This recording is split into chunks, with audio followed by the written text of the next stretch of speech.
Okay, ladies and gentlemen, let's talk Batman v Superman: Dawn of Justice in the context of Suicide Squad.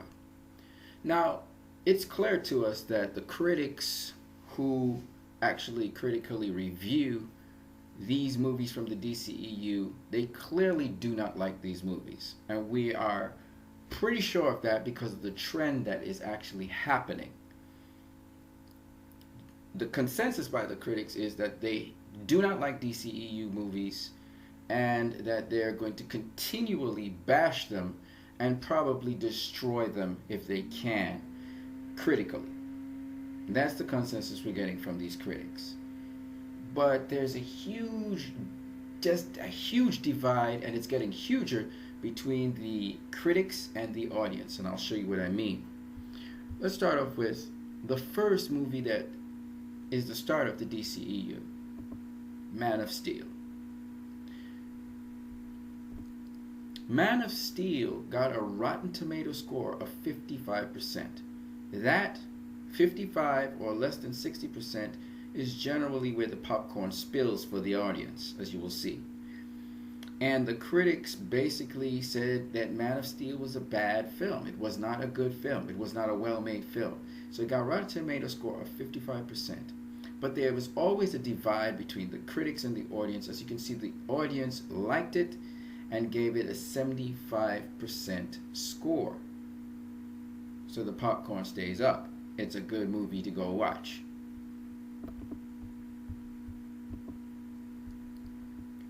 Along comes Batman v Superman: Dawn of Justice. And the critics, they literally thrashed this movie. Right now, currently, it is 27% on Rotten Tomatoes. But when you look at the audience's score, amazingly, the audience has it at 65%. Even though there are some trolls in there still doing negative reviews on it to try and bring down its score continuously. They've been working hard. It would probably be up to 75% without the trolls involved. But nonetheless, 65%. That's a huge discrepancy between the critics and the audience. The popcorn stays standing. But here's the interesting thing. This score is just 1% higher than the score for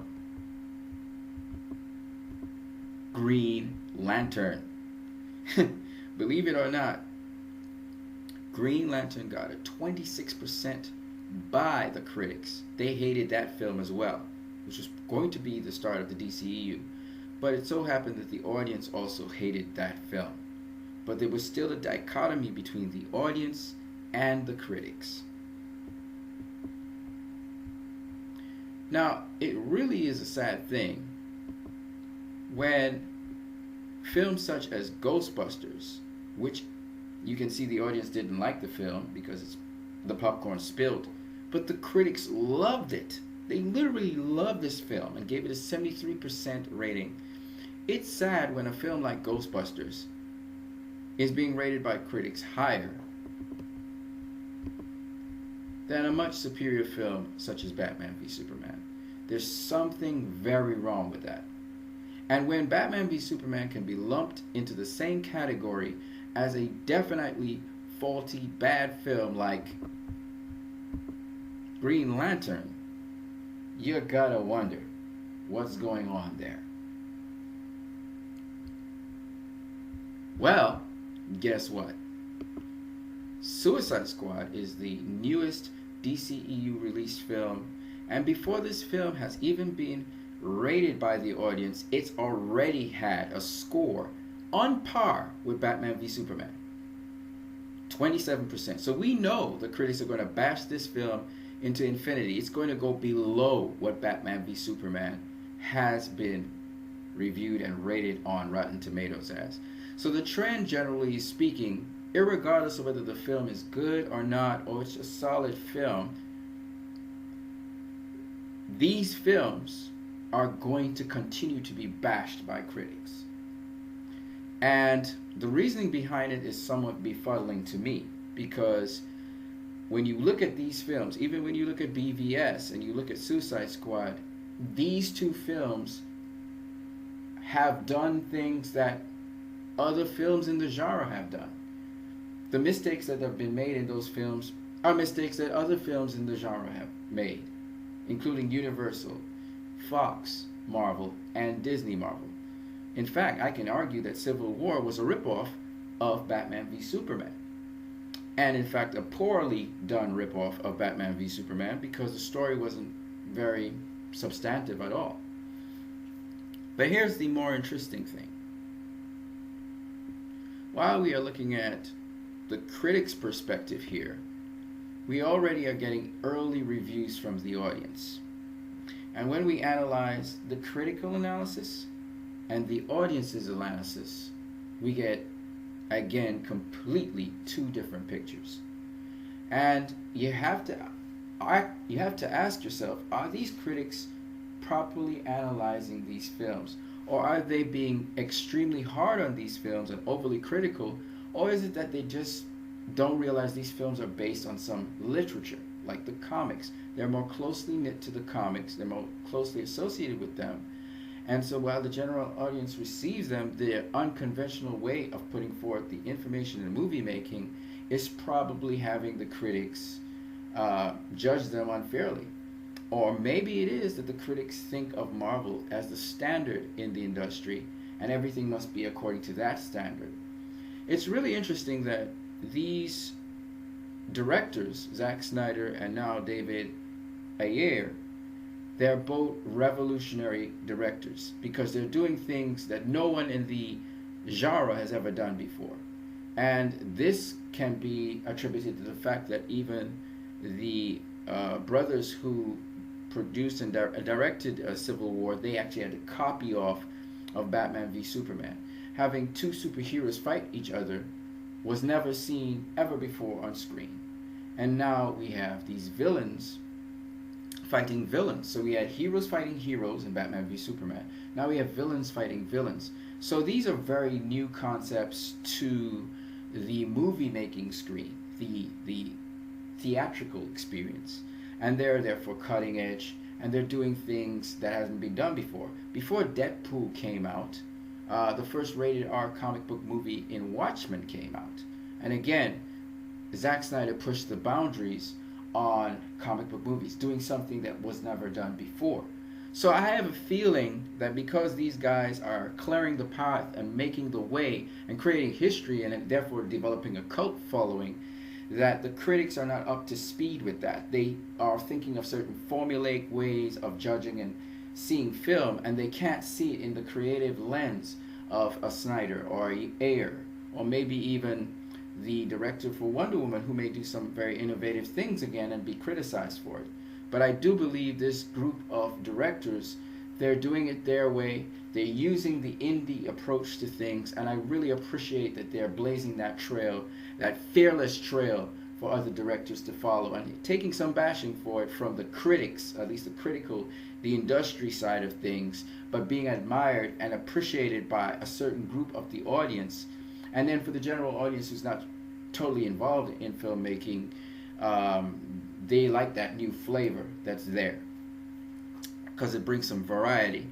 And I think I wouldn't be surprised if Disney feels threatened by that and they are intimidated by it because their followers are so ravenous and so kind of stupid sometimes, some of those Marvel tards, that it makes sense. They feel intimidated by something that has more creativity, more ideas, and they therefore mobilize people in the industry to go against that. I can easily see that happening. But nonetheless, the facts are that the critics have actually, at this present time, been bashing Suicide Squad, and it has a 27% Rotten Tomatoes score. And that's not going to, it's going to be a rotten film by the end of the day. They're going to make sure of that. And they're going to, as I said before, in my other video before, they're going to go as low as possible. But here's the interesting thing, and this is for you fans to understand. I want you guys to see something. When something's good and people in the theaters like it, it doesn't matter what the critics say. What matters is the audience response. And look at this. So this is the critical reception of the film. I'm just going to go through one page of reception for the film from Rotten Tomatoes, okay? So this critic, who is from the Bangkok Post, he says, yet another mediocre entry in DC's cinematic franchise. Benjamin Carter says, a year whose films have hitherto been fiercely moral seems to want to look away for as long as possible from what this movie is really saying. Oh, sorry. Ayer, whose films have heretofore been fiercely moral, seems to want to look away for as long as possible from what this movie is really saying. Again, this person has a problem with morality, but if you're having a film about criminals, about bad guys, dealing with the worst bad guy, you're not going to get moral gems in there. You know, you're going to see things that show that they're redeemable, but you're not going to get moral gems in there. Jamie East from The Sun UK says Suicide Squad should have been a whole lot better. But she gave it an original score of 3 out of 5. I guess she dropped the score, that's why it became rotten. Rich Fippen says the real bad news is the script. While it certainly has its moments, Harley Quinn gets all the best lines, a huge chunk of it is more than characters threatening one another with insipid one-liners. Anders Wright from San Diego Union Tribune says the plotting, which initially seems intriguing, eventually collapses into its own narrative petard, and the entire affair devolves into a rain-drenched slow-motion climax. And then J.R. Kinnard of Pop Matters says Suicide Squad forgoes interesting characters and engaging plot lines in favor of fucks, nihilism, and flat one-liners. There's simply no reason to care about anything or anyone in this bumbling ballet of idiocy and pyrotechnics. He gave it a 2 out of 10. Tom Gliato, he says, arriving a mere 5 months after Batman v Superman, a DC Comics epic is vaultingly joyless as a memorial chapel in Valhalla. Suicide Squad at least has some rumbling, crunchy kick, and amid a sprawling, grungy cast, a terrific Margot Robbie. So he's from People magazine, so he didn't enjoy it at all. He thought it was joyless. Adam Graham, Detroit News. Sometimes it's good to be bad. In Suicide Squad's case, bad is just plain bad. It gives villainy a bad name. Nigel Andrews, Financial Times. Another day, another comic book pandemonium. And it's getting 2 out of 5. You know, they're just giving really low scores. Russell Bailey, New Zealand Herald. Suicide Squad promises transgressive, freaky grown-up fun in its trailers. Something that might have rivaled the outlandishness of Deadpool, but at the end result is a mild-mannered, play-it-safe slog. Chris Hewitt, St. Paul Pioneer Press. The biggest bummer about Suicide Squad is that its ads promise something different from the other too many superheroes crammed in one movies. What it delivers is yet another film overflowing with superheroes we barely get to know. Again, of course, he's made a fundamental flaw in that this movie's not about superheroes at all. It has one superhero, I think it's 2 superheroes that actually show up in this film from the future Justice League, and they have cameos. So again, this guy, he's come on the wrong premise. He doesn't even understand what the film's about. So, Joe Morgenstern, Wall Street Journal. Suicide Squad amounts to an all-out attack on the whole idea of entertainment. So he thought it was just not entertaining at all. Chris Klimek, he says, it wants so desperately to be subversive and irreverent in the manner of Fight Club or more likely Deadpool. Again, you guys got it wrong. First of all, Deadpool is an anti-hero. Fight Club was dealing with people who fought among themselves, yes, but again, it was an illegal activity, but somebody had a pang of conscience, right? This movie's not about that. And the premise of the movie is what these guys don't even get. And yet the most shocking thing about it is how risk averse it turns out to be. I don't know. Is Suicide Squad the worst superhero flick ever?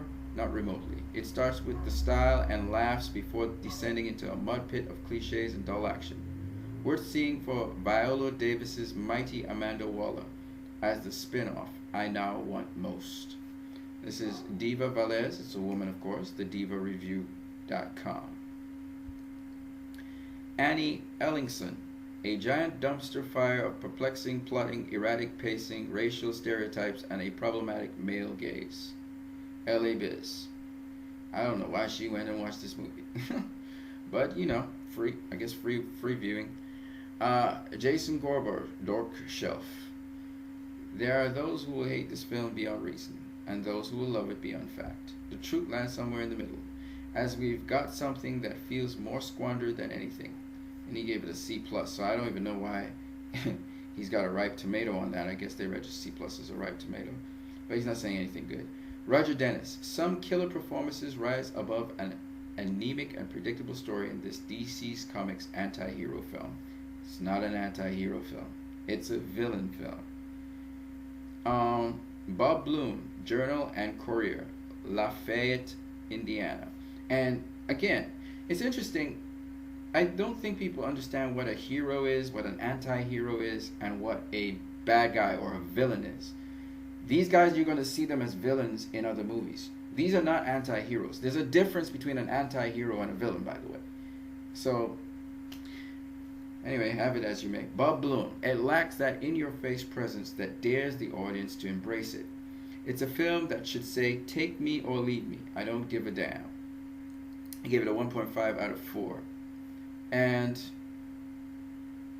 his critique, when I watch the movie, I'm going to be able to know, because somebody else came with a critique that actually counteracted that, which actually said that it was a movie that said take me or leave me. I don't give a damn.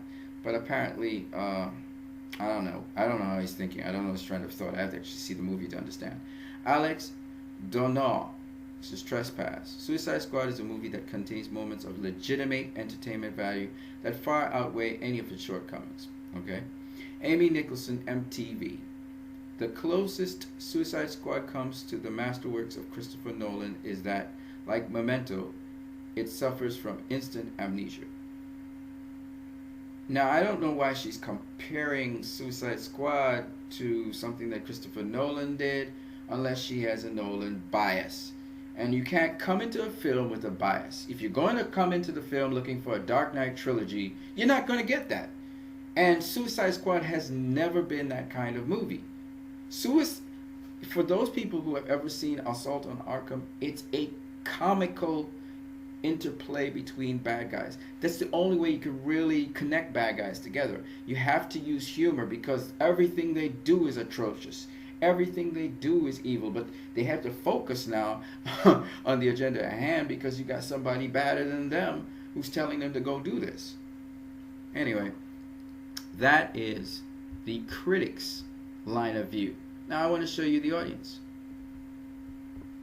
So here's what the audience had to say. This guy, his name is Kanin Srimanikular Uja from the Bangkok Post. So he's a Bangkok guy.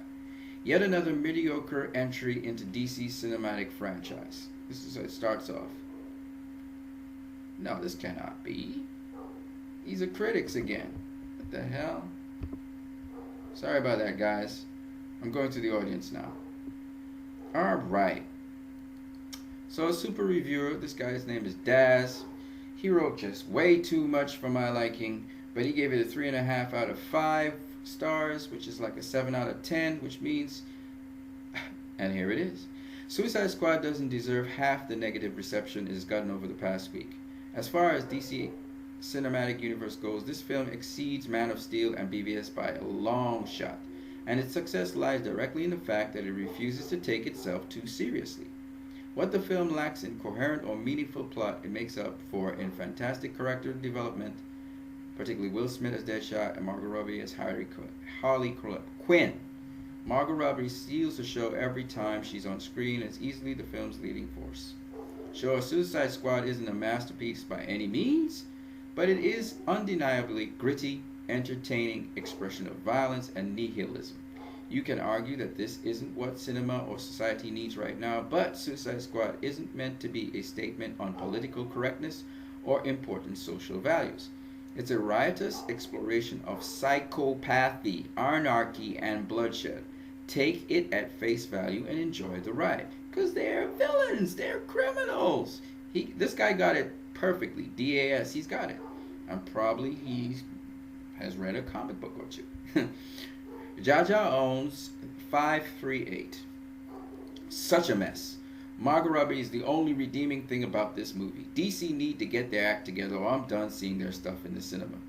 So this person, this person got, I don't know what they were expecting when they went in to see this film, but they obviously didn't know what they were in for, and they had expectations that it would be some Dark Knight trilogy or some stupid thing like that. Sean M. 4 stars out of 5. Liked the movie. Loved the character introductions. Not as bad as the critics say it is. It's a fun movie, and Jared Leto is a great Joker. Joey G. 4.5 out of 5. Suicide Squad was amazing. The critic reviews were wrong. I would definitely check this out for yourself. You mean you would definitely check this out for yourself? I don't know. It was action-packed from the beginning to the end and gave a great outline of the characters. Daniel S. 5 out of 5. That's even extreme. But anyway, no idea what movie some critics saw, but this was funny and the action was great. Really loved the movie. So some people went in for a summer flick, like Bad Boys 2, like I said before, or Bad Boys. They went in to see action and they would get something extra that comes along. It's a summer flick. You know, it's supposed to be fun. J.S. Hasha. 4 out of 5. Well underrated by these decaying tomato critics. This movie was entertaining from beginning to end. So he got his entertainment. He enjoyed it. Lance W. 5 out of 5. Screw the critics. This could be a DC fan. That's probably why. Screw the critics. If you want to have fun and lose yourself for a couple hours, see this movie. I will agree that there is tad too much CGI, but guess what? It's a comic book movie. I loved it and thought Leto and Robbie slayed their roles. See this movie. Do not listen to the critics. Okay, fine. He's doing an ad. Corey V. Suicide Squad is a good combination of funny, dark, action, and drama. Warner Brothers makes this movie work. Okay. You're probably a DC fan too. Alex E. 3 out of 5. They tried. Wish they had tried harder. Still, lots to like. That's a fair statement. Rick C. 5 out of 5. Great movie. A lot of action and humor. Paul Wellborn. Love this film. So much fun. Okay, so we got some extreme people up in here. But still. Jonathan W. he gave a half. So you got these people who are just extremely for it, and then you got these other people. I don't know what they were looking for, but this guy, he's like, I mean, he just totally doesn't like the movie.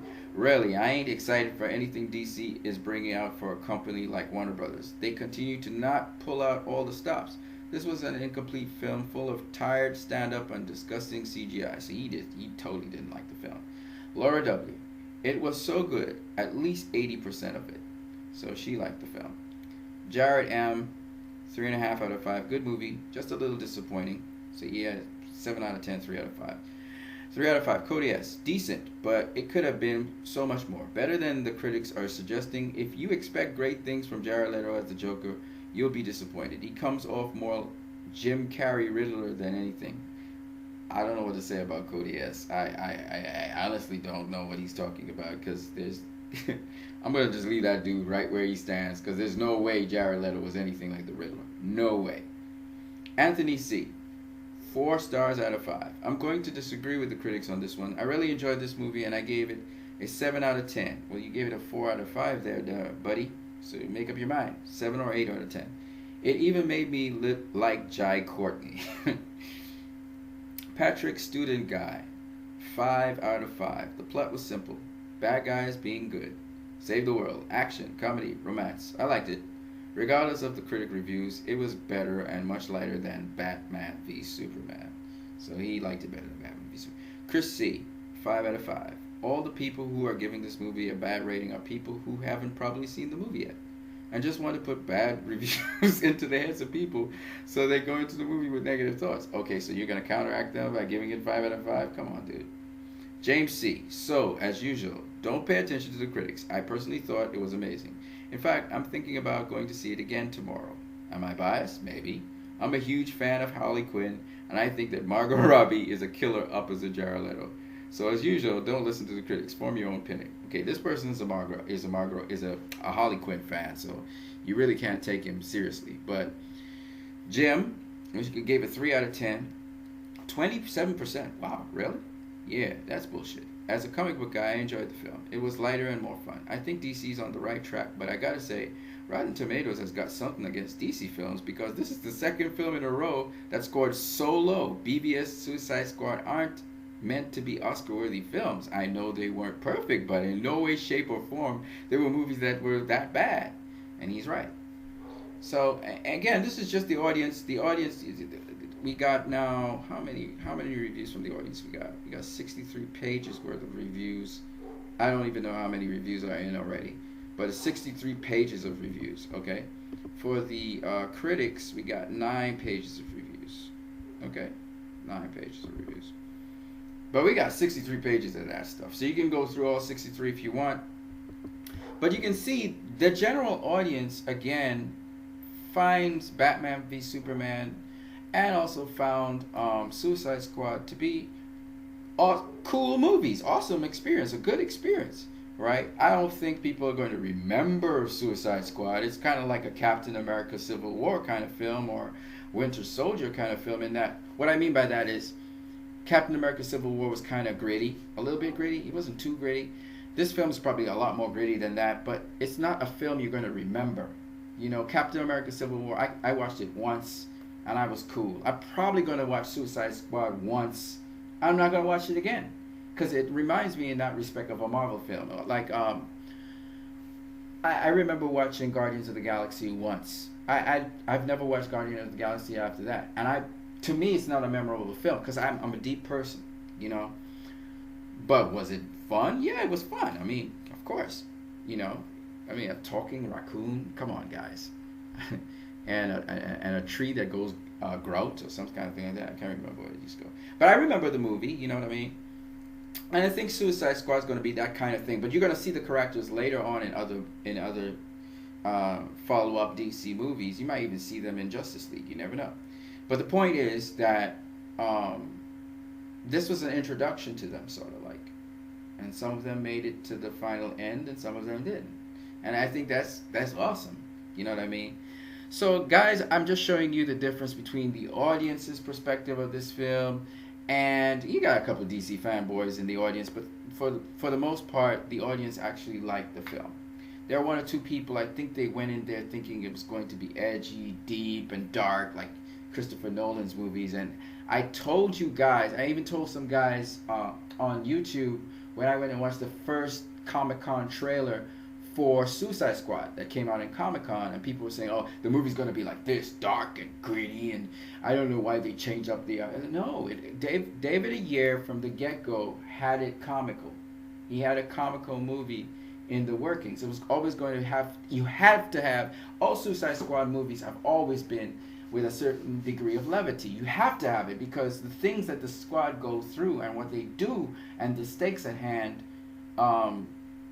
and their lack of morals, you have to have something to offset that. So Suicide Squad was always going to be funny, okay? It was always going to have situational humor. You put a whole bunch of bad guys in the same room, you're going to get something funny out of it, all right? It's just what happens because they're just so wicked and evil and sort of spontaneous.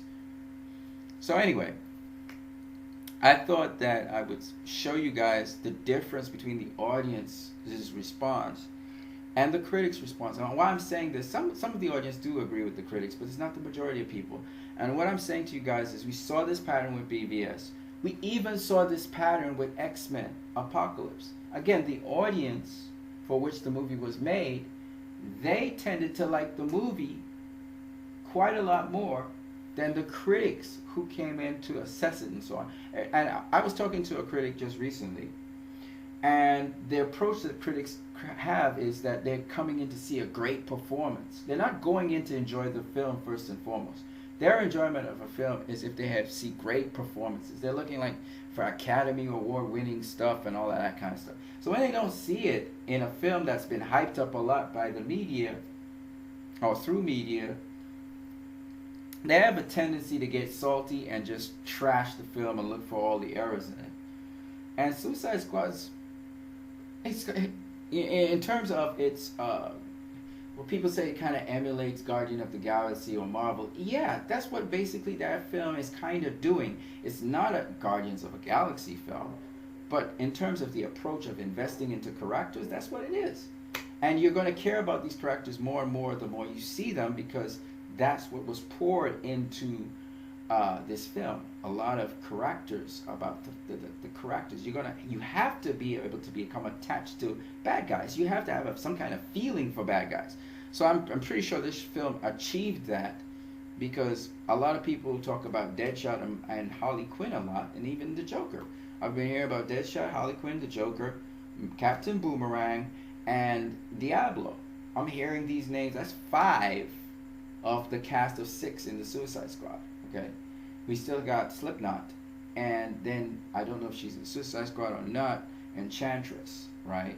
So that's kind of remarkable to hear. Oh, also Killer Croc. People wanted more Killer Croc in there, and that's good. When people yearn and want to see more characters, that's also a good thing. So all I'm saying to you guys is this: that what you can do, even on, just become vocal about the movie. When you go see the movie, after you've seen it, you like it, become vocal about it. Go up on Rotten Tomatoes, put in your review. Go on IMDb, put in your review. Put it in Metacritic. When a critic says something, go to their site, make your comment, put your comment in on that site. Go to the YouTube channel, put in your comment. Become proactive. There's going to be a lot of discussion on this film. I don't think so. I don't think it'll be as much as Batman v Superman, because Batman v Superman wasn't only controversial in terms of how we view our heroes and started up this huge discussion on it, but it also had all this rich texture of themes and topics and stuff for us to talk about. So I don't expect it to be like that. This is not that kind of film at all. This film's going to be pretty straightforward, but I think if you can look at the characters and how you may be invested in some of the characters, you may have a discussion on that. You may even want to have a discussion on, again, the psychology or the psychopathy, as one person said, of the characters. Because I'm pretty sure these actors invested a lot of time and effort and energy into the psychology of the characters.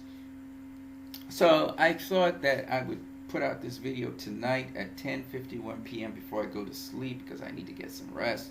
I should have gone to sleep, but I thought I'd put out this video because I'm gonna go see this movie tomorrow. I'm hoping to see it tomorrow. I'm really itching to see this movie, but I don't know. We'll see what happens. I'm really interested in it. I know it's not going to be something super duper deep. I can look for deep things in it, but it's not going to be. It's kind of going to be like, as I said before, like a Captain America Civil War kind of movie, or Winter Soldier, where it's a straightforward movie. There's not much plot in it, but there's going to be humor to offset the heaviness of the violence. I'm pretty sure there's going to be a lot of violence in this movie, and some pretty awful scenes too, and it may be slightly horrific as well. But once again, I think I'm going to really enjoy this movie. From what I've seen, from what different people are saying, I'm pretty going to enjoy this movie. At first, I said I wasn't going to watch Suicide Squad. I got roped into the advertisements, and now I'm definitely going to go see it with the controversy over the shoulder. Oh yeah, you know I'm going to go see this movie. People like controversy, so they're gonna definitely. A lot of people are going to go watch this movie. But I'm pretty sure I'm not going to be watching this movie multiple times, because that's not my thing. I don't like Deadshot. I don't like Deadpool. I never watched Deadpool. That's how much I didn't like it. I knew that was not my kind of movie. And if this movie's anything like Deadpool, then I got a problem. You know what I mean? But if it's not like Deadpool, if it's its own organism, but it falls along the lines of Suicide Squad, I'm going to enjoy this movie so much. I'm going to really enjoy it. I'm probably not going to go see it again, mainly because if I get the crux of a whole movie, I don't need to see it again. I can replay it in my head. So it may not be one of those movies that I will want to see again. But what I do know, because I like I said, I'm more of a deep person. I like to delve into things really deeply. So unless you give me something to tell me something more about Suicide Squad, it's probably something deeper in it. I don't think this. I think this is surface This is not BVS. This is not Matrix. This is not some sort of like Inception or something like that. It's not a deep, deep movie. It's just you're gonna carry on a trip and that'll be it. So I'm probably gonna see it once. But I must say this: if I enjoy myself stupendously, expect a review to come out and expect me to do exactly what I said. I'm going to go to all the critics who spoke negatively about the movie, not necessarily those who spoke negatively about it without mentioning Marvel and stuff. I'm not going to really bother them because different people have different ways of analyzing film. I have no problem with that. I have a problem with those critics who literally are coming from the lens of Marvel. I'm gonna have a problem with those critics, and I'm gonna make my voice heard. And you guys can join in, do the same thing. Believe you me, it's good to be vocal online sometimes about movies. It's just a movie. Don't get me wrong, but it's good to be vocal because when you see things, a trend happening, at least you should talk about it.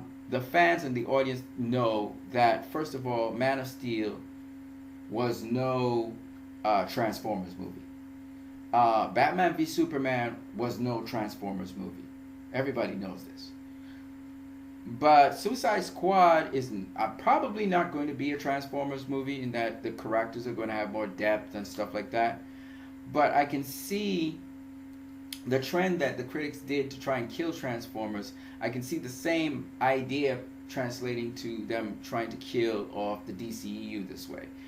Believe you me, I don't care how good Wonder Woman will be, I have a feeling the critics are going to bash it even worse than Suicide Squad has come out.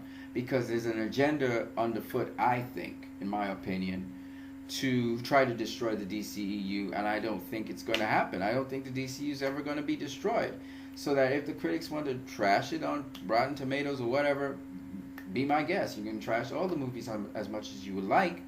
But at the end of the day, the actors are not doing it for you guys. They're doing it for the audience. So if they're making money doing it, and if the audience is beginning to enjoy it, they'll just distrust Rotten Tomatoes more. And the reviews that they see on Rotten Tomatoes, they'll just distrust that and just forget about that and just go ahead and enjoy the movie. And people are just not going to count on Rotten Tomatoes anymore. It'll become sort of something that nobody really cares about anymore. So in this new era of movie making, in this new era, people are beginning to realize Rotten Tomatoes is not the be-all and end-all for watching movies.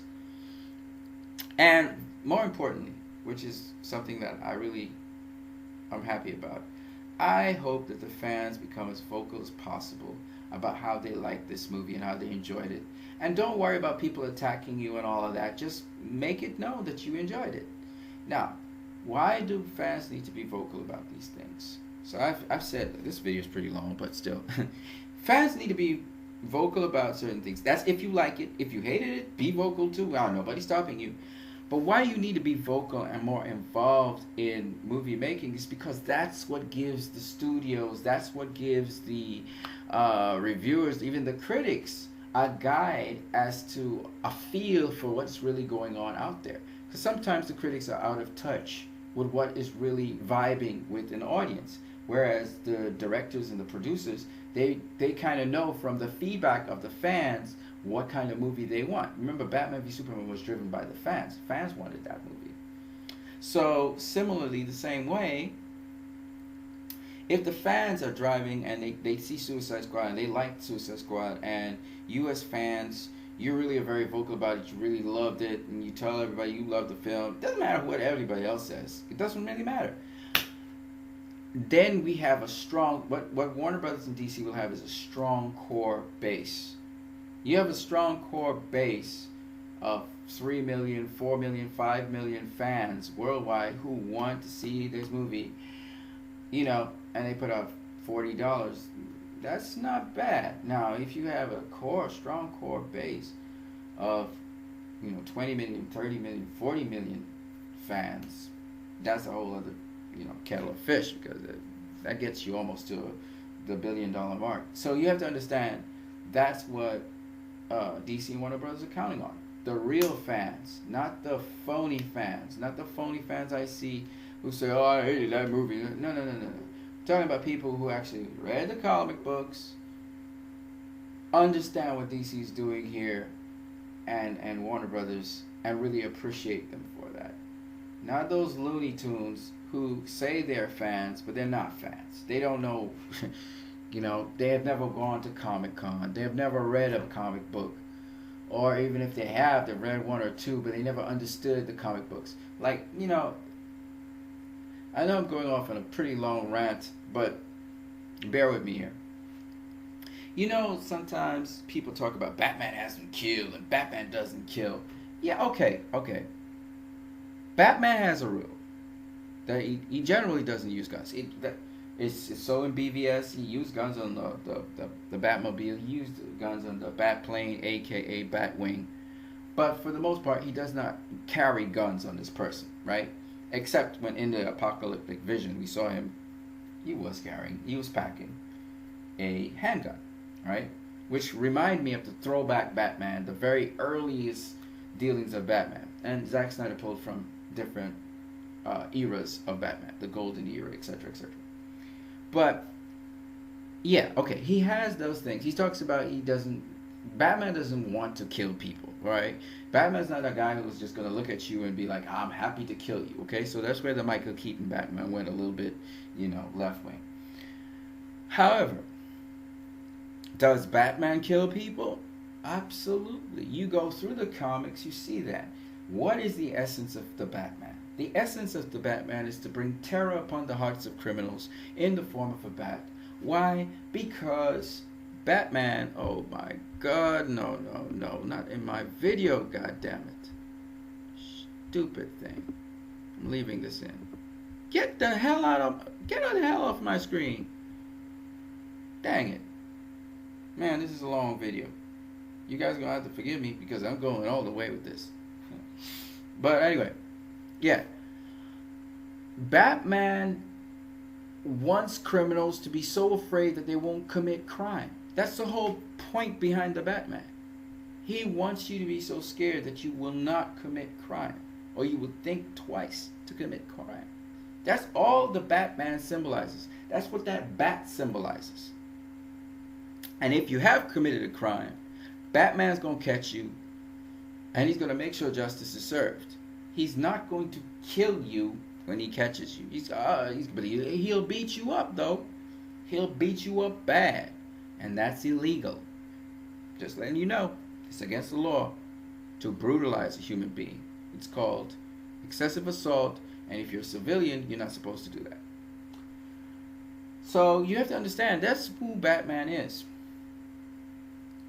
So, for those people who say, oh, Batman doesn't kill, well, he doesn't try to kill people, all right? Even though every once or twice, he snapped and he wanted to kill the Joker in A Death in the Family. His whole mission was to kill the Joker, okay? Just like his whole mission was to kill Superman in Batman v Superman. That's for those of you who don't know. But my point anyway is this. Superman, he doesn't live to kill people. He's hesitant about killing people. But does Superman kill people? Yes, he kills people. He's killed people before. Okay? And we don't want to talk about Wonder Woman. She kills people. She doesn't have a problem with that. Now, my point anyway is this. That a lot of people don't understand the lore of Batman. They don't know the lore of Superman. They don't know the lore of Wonder Woman. Zack Snyder and company have researched the lore all the way back. Even before the comics was made, they know what these comics were based off of. Like Batman's based off of The Shadow. Go check that comic out. The Shadow. Go find out if The Shadow used to kill people. Yeah, go check that comic book out. So you have to understand that you must understand the complete picture of the mythos. And these guys have had a thorough understanding of that. And they were challenging, that's why they said deconstructing the hero. They were challenging the general pop culture that people know in terms of movies. Superman, Christopher Reeve Superman, even Superman Returns Superman. They were challenging that. Making Superman more real. It wasn't that he was flawed. Superman's not flawed. He has he's still the same moral standards and values. But when you put him in a narcissistic world like we have, then you're going to see how does he hold on to these values. His challenge is to hold on to these values. Some people say, oh, Superman is weak in this world. No, Superman's not weak. He's actually very strong, but you get to see his challenges. You get to see how he questions things in this world. You saw his struggles as a child growing up to adjust and adapt to this world. And that's what Zack Snyder was able to bring to the picture. If Superman were on this planet, he would have problems adjusting to people, adjusting to the world he's in, learning about the world he's in.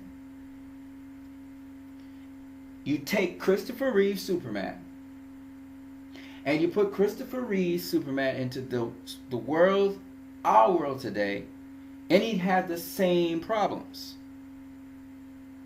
So you have to understand that Snyder did an excellent job of doing that. It's not that Christopher Reeve's Superman is stronger mentally than Superman, he's more convicted. It's the world you put Christopher Reeve's Superman in, which was not realistic. Nobody's going to just watch an alien that comes down from outer space, find out that they're an alien and they have superpowers, and not feel threatened, not feel that they could hurt them, not feel that they're unsafe. No matter how much that alien may talk to them, no matter how much that alien may console them.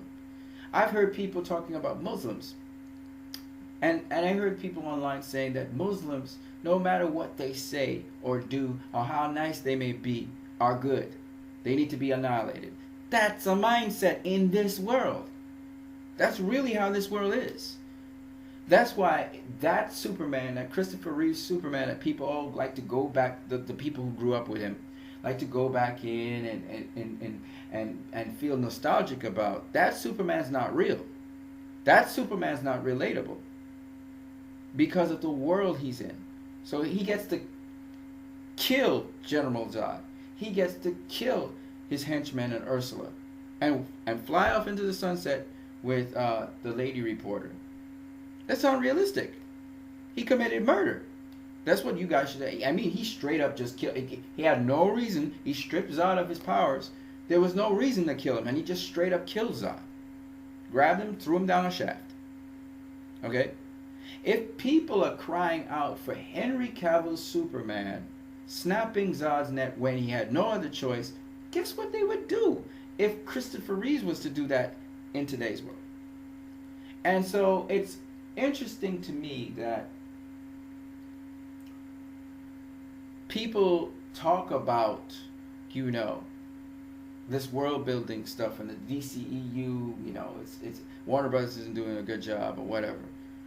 But I'm absolutely sold on Warner Brothers and DC. You can take my money, because every single time you bring out a film, not only is it a different conceptually to the other film, it's not no generic set of films coming on. You have a different director even. There's no generic formula per se.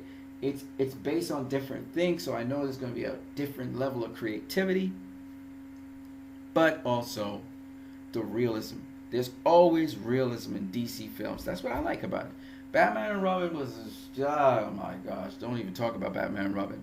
I don't like that film because it was not realistic.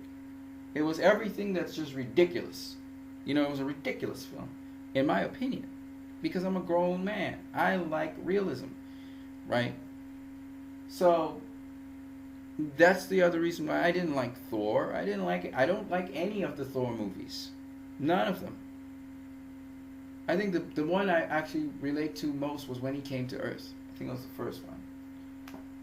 Captain America movies, I relate to every Captain America movie. Because Captain America is a relatable character. He's a simple character, but he's relatable. So, and I am a Captain America fan, so I have a bias. But my point anyway is, he's probably the more realistic of all of those Marvel, realistically portrayed at least, Marvel comic book characters I've seen on screen. Besides the X-Men. The X-Men, I like the X-Men. I think they're not super grounded, but there's a certain degree of realism in the portrayal of any X-Men movie, you know. So anyway, that's it for me on this review. I probably went very, very long. I don't know. This is probably a half an hour review, half an hour video. But hey, guys, I got the time. So you guys have a great one.